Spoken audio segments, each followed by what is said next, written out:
Time machine design చేయడానికి sketches వేసుకుందాం ముందర. నేనేమంటే రియల్ టైం మెషిన్, మామూలుగా ఒక డమ్మీ చేసేసి ఏదో చేయడం, ఆ రోజు ట్రిక్స్ లేవు, రియల్గా చేయాలని మొక్కితే ఆ స్టెప్స్ అంతా రావాలా, లోపల గ్లాసు.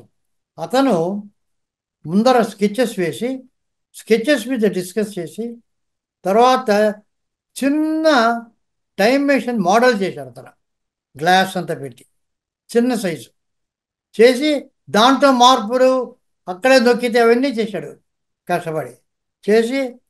అది దాని మీద డిస్కస్ చేసి, తర్వాత సెట్లో పెద్ద సెట్ లోపల వెళ్ళేటట్టుగా కావాలన్నా నేను, అలాగే చేశాడు. నొక్కితే అంత స్టెప్స్ వస్తుంది, లోపల వెళ్తాడు, కుర్చీలు, గ్లాసు, టీను అన్నది వీళ్ళందరూ రావడము.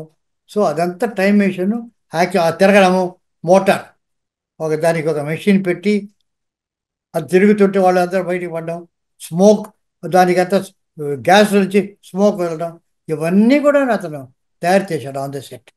అందుకని అంత రియల్గా ఉంటుంది. అవన్నీ గ్రాఫిక్స్ కావు, స్మోక్లో నుంచి, గ్రాఫిక్స్లో వచ్చే వచ్చిన స్మోక్ కాదు, అది రియల్ స్మోక్.